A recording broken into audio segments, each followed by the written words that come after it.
Hello all my dear student, welcome to बेटा our application accounts by Hemal sir and YouTube channel Hemal sir. बेटा आज हम बेटा question number 5 करने वाले हैं, जो कि अपना चैप्टर नंबर 1 था।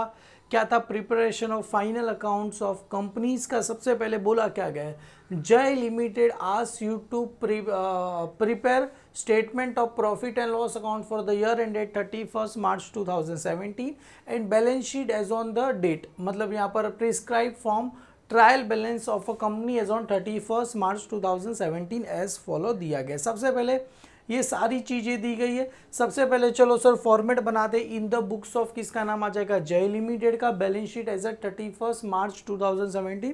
जैसे हम पिछले 4 सब में फॉर्मेट लिखते हैं, ऐसे मैंने लिख दिया है। और यहाँ पर profit and loss statement for the year ended 31 March 2017 जैसे स्टेटमेंट लिखता रहे लिख दिया। और यहाँ पर आ गया नोट्स ऑफ अकाउंट। क्लियर है? 3 पेज पे आपको बना देना। ये दोनों सामने सामने पेज पे रहेगा तो अच्छा रहेगा। क्लियर है? और 2 सामने सामने पेज का आपका नोट्स आ जाएगा। सबसे पहले सर इक्विटी शेयर कैपिटल सभी बच्चों को पता है। सर कहाँ चला जाएगा? सर शेयर कैपिटल में चला जाएगा। सर सिक्योरिटी प्रीमियम और जनरल रिजर्व दोनों के दोनों कहाँ चला जाएगा? रिजर्व एंड सरप्लस में चला जाएगा। सर 6% डिबेंचर कहाँ चला जाएगा? सर लॉन्ग टर्म बोरोइंग में चला जाएगा। तो यहाँ पर आ जाएगा बेटा ये 6% डिबेंचर कहाँ चला जाएगा? लॉन्ग टर्म बोरोइंग में चला जाएगा। क्लियर है बेटा? डन। ये आ गया land and building plant and machinery दोनों के दोनों क्या है अपने लिए बेटा? फिक्स असेट्स है। क्लियर है? फिक्स असेट्स में कौन सा असेट्स है? टेंजिबल असेट्स है। क्लियर है? इन्वेस्टमेंट डायरेक्टली लॉन्ग टर्म दिया है तो डायरेक्टली इन्वेस्टमेंट का वैल्यू अपने को लिख देना। कितना दिया इन्वेस्टमेंट? 40,000 की कितना? चलो जान दो बाद। हाँ इन्वेस्टमेंट 40,000 डायरेक्टली आपको क्या करके रखना है? लिख देना है। क्लियर है? डन। सर स्टॉक, अभी ध्यान से देखो यहाँ पर एक नई चीज है। स्टॉक कौन सा स्टॉक है सर? 31 मार्च 2017 मतलब डायरेक्टली अपने को कौन सा स्टॉक दे दिया गया? Closing stock. पर याद रखना ट्रायल बैलेंस की एक ही इफेक्ट होती है, 2 इफेक्ट होती नहीं। अगर यही क्लोजिंग स्टॉक अपने को एडजस्टमेंट में दिया रहता तो उसकी 2 इफेक्ट होती। पर यहाँ पर देखो कहीं दिया है authorise depreciation provision transfer law ignore the, बस इतना ही दिया गया बेटा। यहाँ पर कुछ भी आपको दिया गया नहीं है। क्लियर है बेटा? क्लियर है? तो आपको ये जो स्टॉक क्लोजिंग स्टॉक डायरेक्टली कहाँ लिख देना है सर? मेरे को इन्वेंटरीज में मेरे को क्या लिखना है? लिख देना है। क्लियर? इन्वेंटरीज करंट असेट्स में लिख देना है। Sir bank balance balance at a cash और कैश इन एंड दोनों की दोनों कहाँ चला जाएगा? कैश एंड कैश इक्विवेलेंट में क्या होगा? चला जाएगा। प्रॉफिट एंड लॉस अकाउंट का क्रेडिट बैलेंस मतलब यही अपना रिजर्व एंड सरप्लस में चला जाएगा। सन्ड्री क्रेडिटर सभी को पता है सर कहाँ चला जाएगा? सर सन्ड्री क्रेडिटर कहाँ चला जाएगा? टैक्स सॉरी ट्रेड पेबल में चला जाएगा। Income tax deduct at a source देखो कितना दिया गया है? 480 रुपीज़ दिया गया। मतलब ये इनकम टैक्स डिडक्ट करने के बाद कुछ पैसा बचा, ये सब कहाँ चला जाएगा सर? लोन एंड एडवांस की इसमें चला जाएगा। Short term loan and advance में चला मतलब करंट असेट मतलब ये कहाँ चला जाएगा? Short term loan and advance में क्या होगा? चला जाएगा। ना मैं गलत नहीं हूँ तो सही हूँ, तो short term loan and advance में चला जाएगा। Yes sir short term loan and advance में चला जाएगा। Clear? Loan short term loan and advance में क्या होगा? चला जाएगा। क्लियर है? एडमिनिस्ट्रेटिव एक्सपेंस सर कहाँ चला जाएगा? अरे एडमिनिस्ट्रेटिव एक्सपेंस सर ऑफिस में एडमिनिस्ट्रेटिव एक्सपेंस अलग से लिखेंगे नहीं, ये अदर एक्सपेंस में चला जाएगा। सारा का सारा कहाँ चला जाएगा? Other expense. Rent and taxes other expense. Sir debenture interest याद आया? डिबेंचर इंटरेस्ट कहाँ लिखा था हमने? कहाँ गया sir? Debenture interest interest debenture interest कहाँ चला जाएगा सर? फाइनेंस कॉस्ट में चला जाएगा। तो ये कहाँ चला जाएगा मेरे लिए सर? फाइनेंस कॉस्ट में चला जाएगा। Audit fees other expense. Sir director fees देखो आपकी मर्जी, अभी यहाँ पर सैलरी एंड वेजेस कुछ दिया नहीं तो डायरेक्टर फीस अलग। डायरेक्टर रेम्यूनरेशन आता है तो आता है एम्प्लॉय बेनिफिट, ये डायरेक्टर फीस है तो डायरेक्ट अदर एक्सपेंस में लिख दो। सन्ट्री एक्सपेंस अदर एक्सपेंस में लिख दो। सर डिविडेंड, और यहाँ पर क्या दिया है? Dividend gross. ये डिविडेंड मेरे लिए क्या है बेटा? इनकम है। ये क्रेडिट साइड है मतलब इनकम है। मतलब ये डिविडेंड अपने को क्या हो रहा है? रिसीव हो रहा है। ये डिविडेंड रिसीव हो रहा है। रिसीव हो रहा है तो कहाँ चला जाएगा सर? ये इसको अदर इनकम में लिखेंगे। और ये ग्रॉस प्रॉफिट ये अपने लिए क्या रहेगा? इनकम रहेगा। क्लियर है? ये ग्रॉस प्रॉफिट अपने लिए क्या रहेगा सर? इनकम रहेगा। मतलब ये समझने वाली बात है। ग्रॉस प्रॉफिट जो अपने लिए इनकम है मतलब ये सेल्स हो गया अल्टीमेटली, और ये डिविडेंड कहाँ चला जाएगा, अदर इनकम में चला जाएगा। सर आगे क्या बोल रहे हैं, authorise share capital of a company कितना दिया गया है सर, 4 लाख रुपीज़ दिया गया। चलो कोई बात नहीं, ऑथोराइज शेयर कैपिटल ये इन्फॉर्मेशन है जस्ट खाली।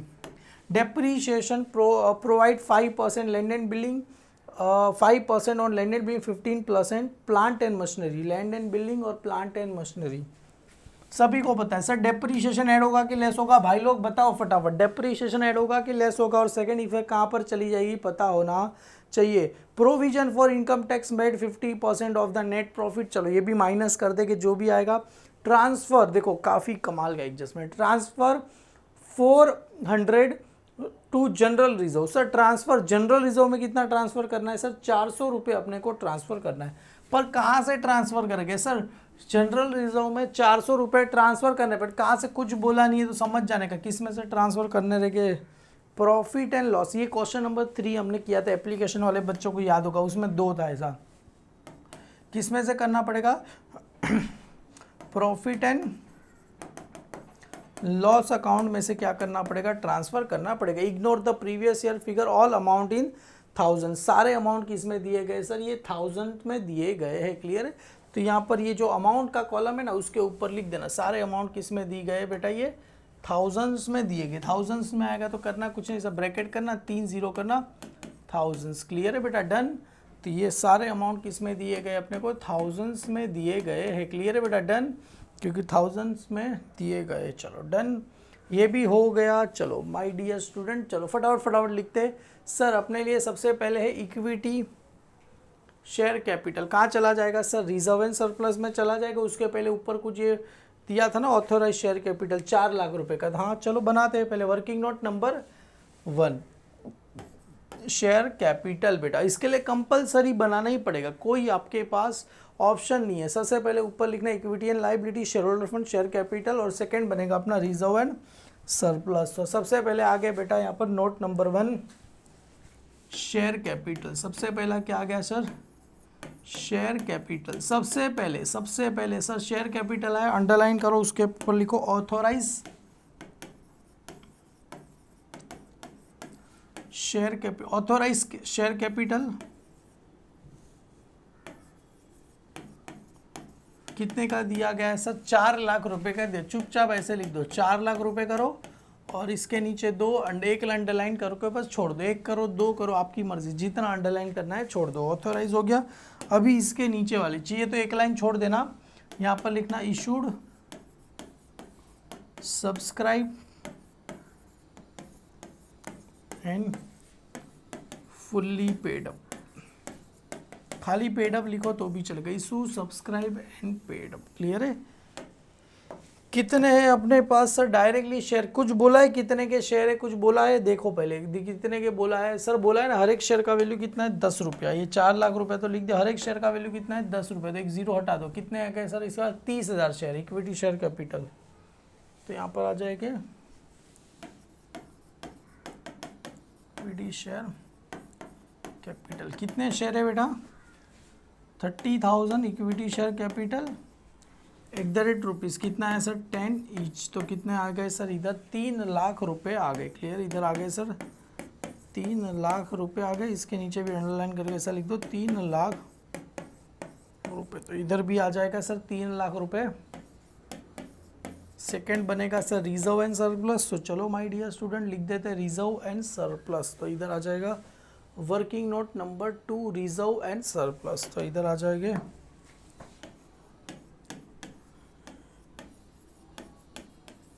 रिजर्व एंड सरप्लस, इसके नीचे अंडरलाइन करो। सबसे पहले क्या दिया है सर, जनरल रिजर्व दिया गया और रिजर्व फंड, सिक्योरिटी प्रीमियम दिया गया और जनरल रिजर्व दिया गया। सिक्योरिटी प्रीमियम दिया गया अपने को 40,000 रुपये का, तो इधर आ जाएगा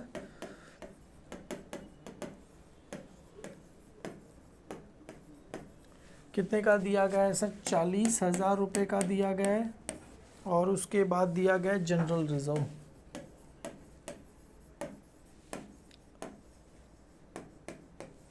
कितने का दिया गया है सर 56, और इसको स्टार है, क्यों, क्योंकि इसके अंदर क्या होने वाला है, ऐड करने वाला है। और लास्ट में एक और बचा था sir, profit and loss account का क्रेडिट बैलेंस, तो इधर आ जाएगा प्रॉफिट एंड लॉस अकाउंट का क्रेडिट बैलेंस। कभी का है सर, 1/4/2016 का दिया गया, ये भी इनर में ही लिख देना सर। 10,000 रुपया क्या करना, लिख देना। अभी देखो जो जो चीज़ें लिख दी है ना उसको क्या करो सर, टिक करते जाओ, मतलब आपको पता चल जाएगा। जैसे इक्विटी शेयर कैपिटल हो गया, सिक्योरिटी प्रीमियम, जनरल रिजर्व हो गया, और ये प्रॉफिट एंड लॉस अकाउंट का हो गया। अभी 6% डिबेंचर कहाँ चला जाएगा सर, लॉन्ग टर्म बोरोइंग में चला जाएगा। कितना दिया गया है सर, 20,000 रुपये का दिया गया है। क्लियर है? तो long term borrowing working note number 3 sir. इसका अरे बेटा इसका जो भी है करना बाकी है। क्लियर है? बाद में करेगा, अभी तो बहुत काम बाकी है। इसके नीचे 3 से 4 लाइन छोड़ दो, यहाँ पर आएगा वर्किंग नोट नंबर, हाँ 2 लाइन में हो जाएगा, 2 लाइन छोड़ सकते हैं, एक और छोड़ दो 3, लॉन्ग टर्म बोरोइंग। इसके नीचे आ जाएगा सर 6% डिबेंचर। 6% क्या है, डिबेंचर। कितने का वैल्यू दिया गया, 6% डिबेंचर दिया गया 20,000 रुपये का। तो 20,000 रुपया क्या करो, लिख दो। क्लियर? इधर आ जाएगा, बस एक ही अमाउंट है ना, 20,000 रुपया। अभी करंट लाइबिलिटी, करंट लाइबिलिटी में क्या आता है, short term short term borrowing नहीं दिया है, ट्रेड पेबल दिया गया है सर, ट्रेड पेबल दिया गया, क्रेडिटर दिया है ना शायद से, ट्रेड पेबल, सन्ड्री क्रेडिटर कितना दिया गया है सर, सन्ड्री क्रेडिटर दिया गया है सर, अपने को दिया गया 24,000 रुपये का दिया गया, 24,000 रुपये का। इधर क्या करो, लिख दो। कुछ इन्फॉर्मेशन वगैरह दी गई नहीं है। क्लियर है?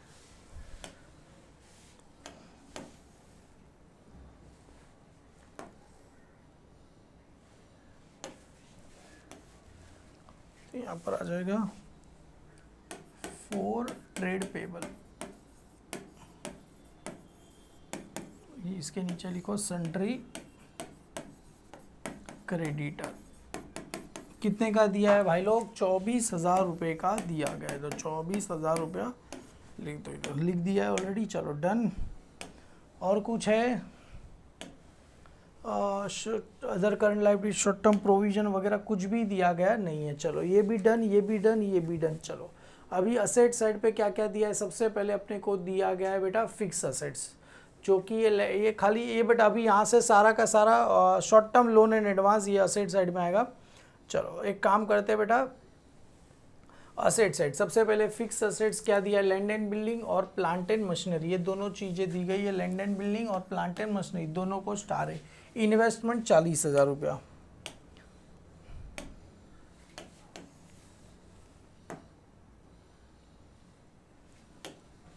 Intangible assets, sorry tangible asset 5, intangible asset दिया गया नहीं है। और इन्वेस्टमेंट को डायरेक्टली लिख दो 40,000 रुपया। क्लियर है? क्योंकि ये डायरेक्टली आपको दे ही दिया गया है। क्लियर है? तो लिखने का नहीं है। क्लियर है? कुछ ऐसा करने का जरूरत नहीं। और यहाँ पर लिखो tangible assets, note number 5, note number 5, tangible assets. Tangible fixed asset लिखो तो भी चलेगा, टेंजिबल असेट लिखो तो भी चलेगा। सबसे पहले सर लैंड एंड बिल्डिंग, और दिया गया है सर प्लांट एंड मशीनरी।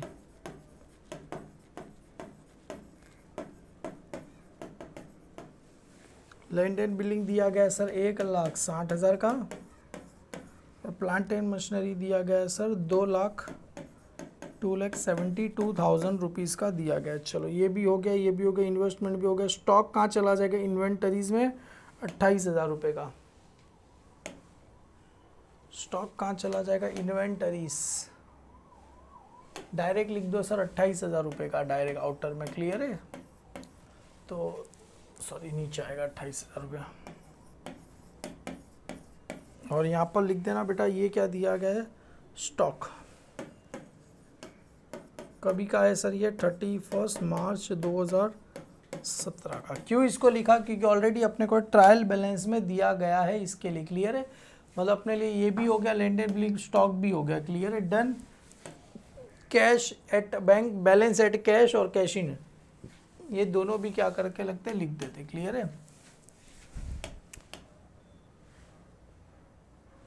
और आपको बनेगा सर ये 5 के बाद यहाँ पर आएगा 6, कैश एंड कैश इक्विवेलेंट।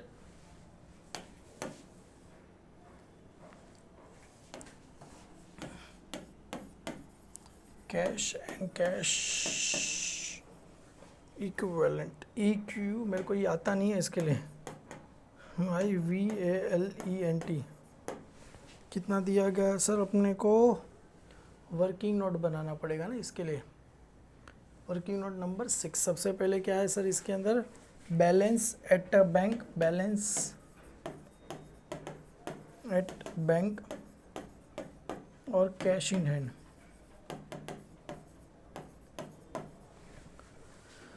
9,200 और 320, तो दोनों को प्लस करो, 9,520 राइट है। 9,520 राइट है। चलो 9,520 क्लियर है। 9,520। अभी सर एक ही बचा, क्या बचा सर, शॉर्ट टर्म लोन है D,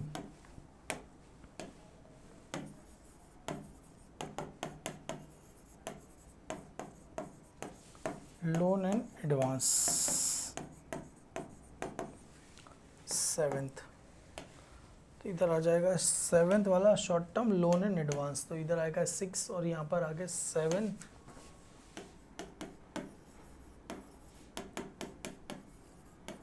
term loan and advance. Clear है। उसके अंदर क्या आ जाएगा सर, शॉर्ट टर्म एडवांस में income tax deduct at a source, तो इधर आ जाएगा इनकम टैक्स क्या है बेटा, डिडक्ट एट सोर्स 480 रुपीज़, बस एक ही चीज़ दिया गया है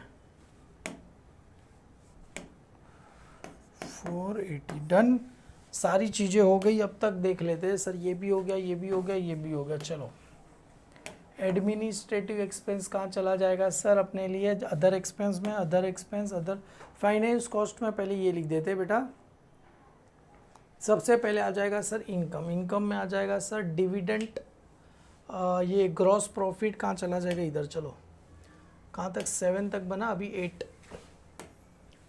रेवेन्यू फ्रॉम ऑपरेशन सर बनाना पड़ेगा, इसका अरे बनाना पड़ेगा ना, तो ही तो आपको मार्क्स मिलेंगे, वरना कैसे मार्क्स मिलेंगे। तो चलो यहाँ पर आते 8 वाला, रेवेन्यू फ्रॉम, अभी तुम लोग बोलेगे सर आपने तो इधर सेल्स लिखा है, आपने इधर रेवेन्यू फ्रॉम ऑपरेशन का लिखा, आपने तो सेल्स, अरे मैंने लिखा था रेवेन्यू फ्रॉम ऑपरेशन वरना सेल्स, सेल्स आएगा तो मतलब यही हो गया रेवेन्यू फ्रॉम ऑपरेशन। क्लियर है। कितना दिया गया है सर, 84,960, तो यहाँ पर भी आ जाएगा सर 84,960। ये अपने को क्या दिया गया है सर, ग्रॉस प्रॉफिट दिया गया। क्लियर। और 9th वाला रहेगा सर अदर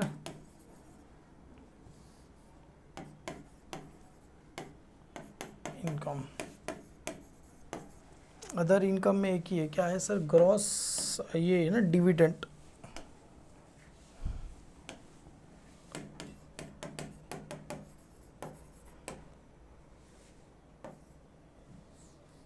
डिविडेंड कितना दिया गया है सर, 4,480 रुपीज़ दिया गया। तो 4,480 रुपीज़ 9, 4,480 रुपीज़ दिया गया। दोनों को ऐड करोगे तो क्या मिलेगा सर अपने को, total income, cost of material consume दिया है नहीं सर, कुछ भी दिया गया नहीं है, कॉस्ट ऑफ मटेरियल कंज्यूम दिया गया नहीं है, तो इधर क्या आ जाएगा, नील आ जाएगा।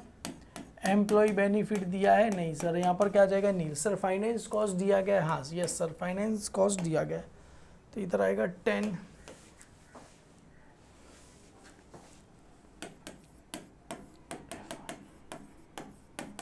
फाइनेंस कॉस्ट, फाइनेंस कॉस्ट में क्या जाने वाला है सर अपने लिए, डिबेंचर इंटरेस्ट, जो कि कितने का दिया देखना पड़ेगा, डिबेंचर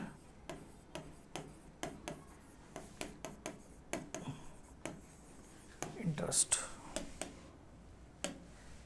ये हो गया, ये हो गया सन्ड्री एक्सपेंस, डिबेंचर इंटरेस्ट जो कि 600 रुपये का है ना, 600 रुपये, एक बार मैं भी चेक कर ले रहा हूँ, डिबेंचर इंटरेस्ट 600 रुपये। Yes sir.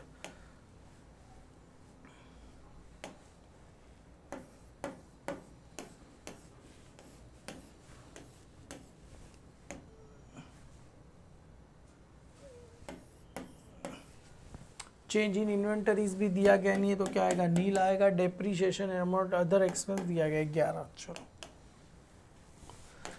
मेन इसका ही तो काम है अदर एक्सपेंस का, बस खाली ये बनाने का काम है, बाकी कुछ भी नहीं है। इसमें आ जाएगा sir other expense. Other expense में सबसे पहले क्या है सर, एडमिनिस्ट्रेटिव एक्सपेंस, तो यहाँ पर आ जाएगा सर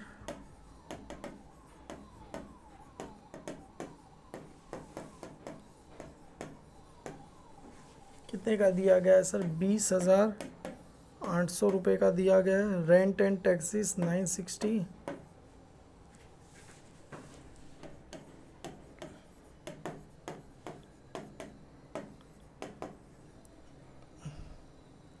ऑडिट फीस,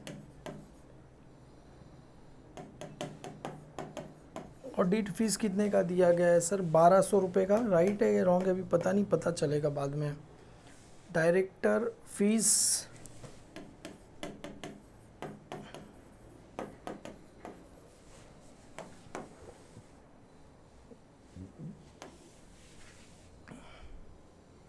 2,400 रुपये का। Sundry expense 3,480, sundry expense. ठीक है डन। एक काम करते हैं सर, सभी का टोटल करके कितना आना चाहिए सर अपने को, कितना इधर लिखा ही नहीं है sir. Other expense 28,840, 20,800 plus 960, 1,200, 2,400, 3,480, 28,840। Yes sir आ रहा है 28,840। तो इधर भी आ जाएगा सर 28,140। चलो डन। चलो ये भी हो गया, ये भी होगा। अभी एडजस्टमेंट करते बेटा, सारी चीज़ें हमने लिख दी। Administrative, rent and taxes, finance cost में चला गया, ऑडिट फीस, ये चलो सारी चीज़ें हो गई। ऑथराइज शेयर कैपिटल हो गया। बस चलो एक काम करते, depreciation provide 5% on land and building और 15% on plant and machine. Land and building का 5 है, लैंड एंड बिल्डिंग का 5 है।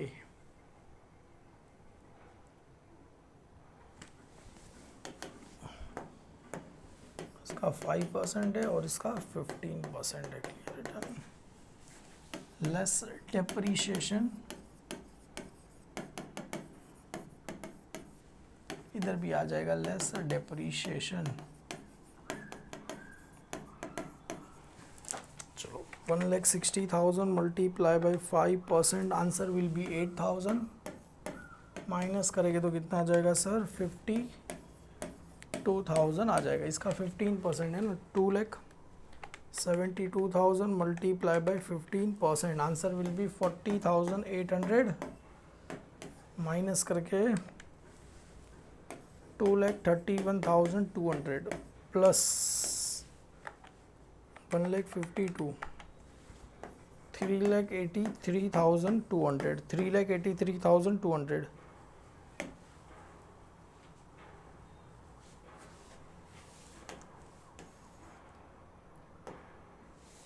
कितना आ गया सर, 3,83,200। और टोटल डेप्रीशिएशन कितना है जरा देखो, 8,000 लैंड एंड बिल्डिंग का, और 8,000 लैंड एंड बिल्डिंग का है, और 40,800 है प्लांट एंड मशीनरी का। 12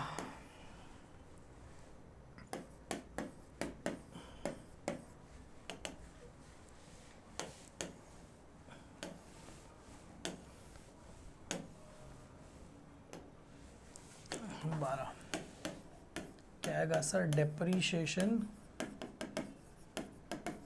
एंड अमोर्टाइजेशन। सबसे पहले आएगा लैंड एंड बिल्डिंग,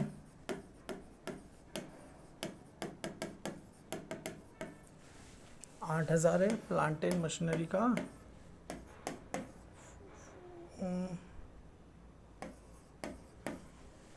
नहीं 8,000 32,800 ना, और प्लांट एंड मशीनरी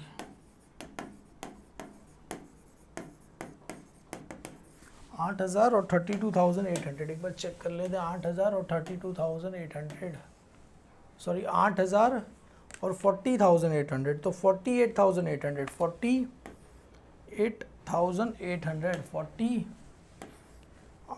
8,000 है और 40,800, 8,000 है,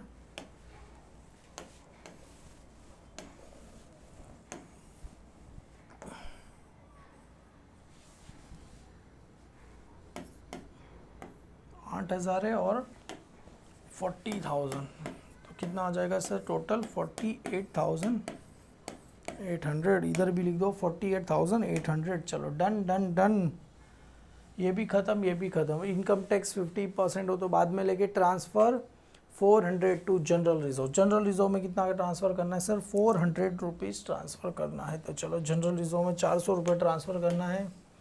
लेकिन क्यों ऐसा देते मेरे को तब तक समझ में ही नहीं आया।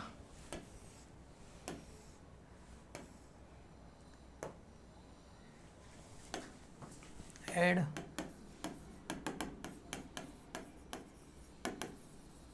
ट्रांसफर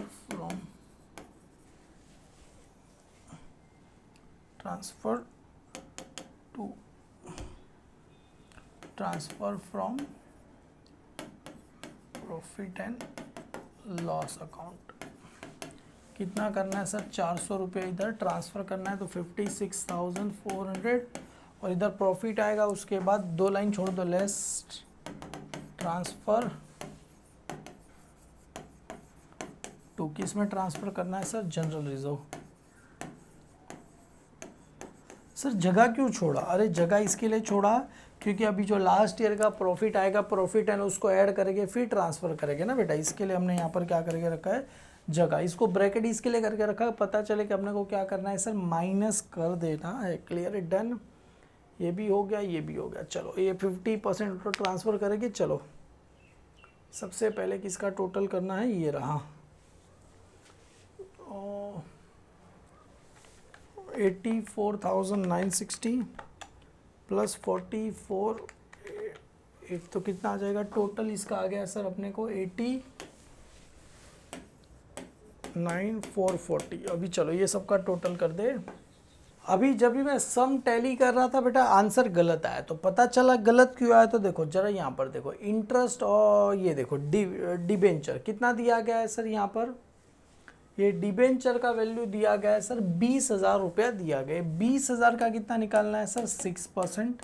अगर इसका 6% निकालेंगे तो 6/100, 0 माइनस कर 6 2 जा कितना होता है 12, तो टोटल इंटरेस्ट कितना आना चाहिए मेरे को, 1,200 रुपये आना चाहिए। और एक्चुअल में बेटा यहाँ पर देखो फाइनेंस कॉस्ट में डिबेंचर इंटरेस्ट कितना दिया गया मेरे को, 600 रुपये दिए। गलती से मैंने 2 बार चेक किया, कहीं मैंने ऊपर का नीचे तो नहीं कर दिया, नीचे 12 से उल्टा अमाउंट, तो फिर पता चला डिबेंचर इंटरेस्ट 600 रुपये, और कितना इंटरेस्ट कितना आना चाहिए 1,200 रुपये। एक्चुअल में कितना मिला 600, तो और 600 रुपया क्या है बेटा, ये आउटस्टैंडिंग है, मतलब इसमें 600 है और 600 रुपया क्या करना पड़ेगा, ऐड करना पड़ेगा। तो कहाँ गया सर, डिबेंचर इंटरेस्ट में क्या करना पड़ेगा, और 600 रुपया क्या करना पड़ेगा, ऐड करना पड़ेगा। तो यहाँ पर आगे फाइनेंस कॉस्ट कितना दिया गया, डिबेंचर इंटरेस्ट कितना दिया गया 600 रुपया, और इसमें क्या करना पड़ेगा, और यहाँ पर आ जाएगा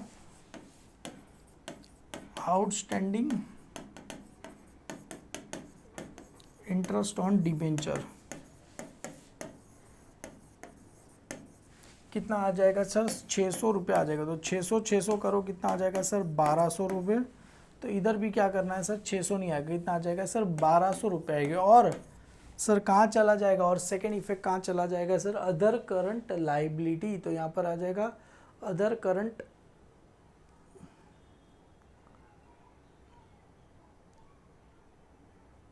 अदर करंट लाइबिलिटीज़ में आपको कितना लिखना है सर, 600 रुपया लिख देना। इसके लिए वर्किंग नोट नंबर क्या है देख लेते, 11 12 13 तो यहाँ पर आएगा 13 अदर करंट लाइबिलिटी,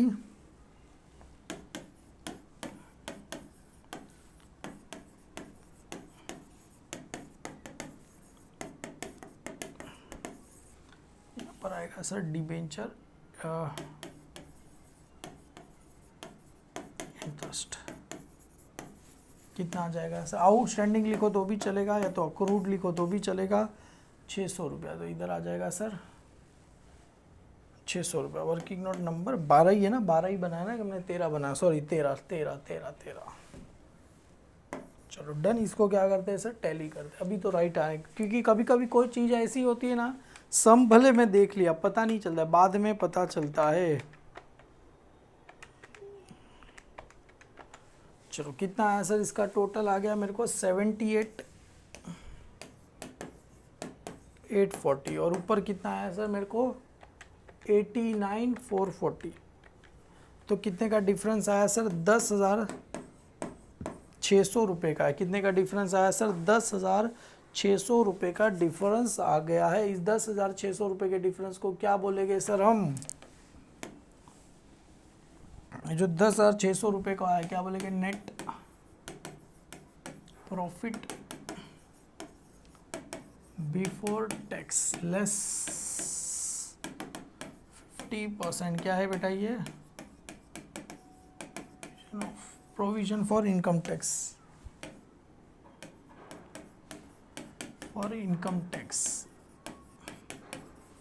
तो इसका 50% निकालना है, तो डिवाइड बाय 2 कर दो ना डायरेक्ट। 5,300 और इधर भी कितना आ जाएगा सर? ये माइनस किया 5,300 profit during a year. Profit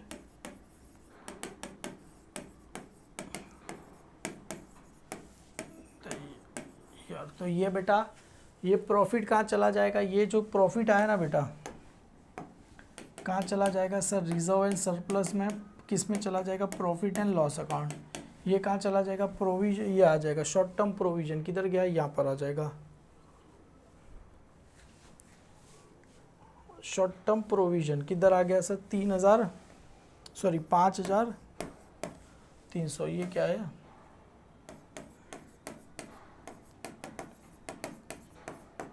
for income tax. ठीक है, 5,300 इधर आ गया और इधर 5,300 अपने को कहाँ लिखना है सर? ये रिजर्व एंड सरप्लस में क्या करके रखना है? लिख के रख देना है। थोड़ा मैं स्पीड में इसके लिए, क्योंकि 5वां समय यार, हर समय एकदम धीरे धीरे जाओगे ना बच्चे ही बोर हो जाएंगे यार, बोले क्या पढ़ा रहे हो कि पका रहे हो तुम हमको। यहाँ पर कितना ऐड करना है? 5,300। तो 15,300 में से 400 माइनस करना है। 15,300 minus 400, answer will be 14,900 plus 56,400 plus 40,000, 111,300। तो इधर भी आ जाएगा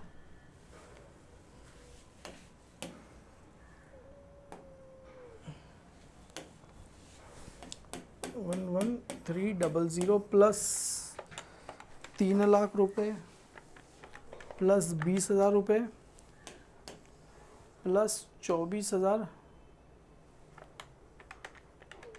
प्लस 600 प्लस 5,300। आंसर विल भी आ गया सर 4 लाख। मेरा आंसर कितना आया सर? 4,61,200। यस सर, राइट आया 4,61,200। और इसका भी देख लेते, चलो आया कि नहीं आया। फिक्स असेट्स 38,3200, 40,000 प्लस 28,000 प्लस 9,520 और ये आ गया 480। आ गया सर, दोनों साइड का टोटल अपना सही आ गया सर। कितना आया? 4,61,000। तो ये सबसे सिंपल सम है, आप इसका सम का प्रैक्टिस करिए। अगर ये आ गया तो आपको क्वेश्चन नंबर 4 ऑटोमेटिकली आ जाएगा, क्योंकि सबसे पहले मेरे को ये कराना चाहिए था, इसके बाद 4 कराना चाहिए था। कोई नहीं, 4,61,200, 4 लाख। कभी कभी क्या होता है, अभी कुछ चीज़ें ऐसी होती है कि हम खुद करें फिर मेरे को पता चला। देखो इंटरेस्ट वाला जो मैं तो इतना 200 का डिफरेंस क्या है, क्योंकि मेरे को ऐसा लगा मैं ऑडिट फीस का अमाउंट लिख दिया हूँ। जैसे ये 1200 रुपये मेरे को लगा ये 1200 रुपये इसका रहेगा। जब टेक्स्ट बुक में भी हम चेक करते हैं तो ऐसा लगता है हाँ चलो इसका, ऐसा ध्यान से देखते नहीं किसका है, इसका, क्योंकि अमाउंट ऊपर फिर पता चला यार आउटस्टैंडिंग इंटरेस्ट वाला एक नया सीखने मिला। चलो कोई नहीं, यहाँ पर क्वेश्चन नंबर 5 ख़त्म होता है। अगर मेरे साथ आपने किया रहेगा तो इजीली समझ में आ जाएगा, अगर मेरे साथ नहीं किया तो प्रॉब्लम है। जैसे मैं क्या करता हूँ, पहले से ये फॉर्मेट आपको क्या करने रखा है, एग्ज़ाम में ये सब पहले से ही लिख के रखना, अलग से लिखने की ज़रूरत नहीं है, पहले से ही लिख के रख दो, आपके लिए आसानी रहेगा। जैसे मैं पहले से ही हर बार लिख के रखता हूँ तो अपने को क्या होता है, आसानी होता है सम करने में। तो वैसे ही आप अगर स्टार्टिंग से लिख के रखोगे तो आपके लिए क्या रहेगा, अच्छा रहेगा। पर इस सब में अच्छा था कि ये रॉ मटेरियल नहीं दिए थे, एम्प्लॉय बेनिफिट वगैरह कुछ ज़्यादा एक्स्ट्रा नहीं दिया, एकदम सिंपल सोबर एंड स्वीट सम था। तो मिलते हैं बेटा क्वेश्चन नंबर 6 में, तब तक के लिए bye bye, thank you so much.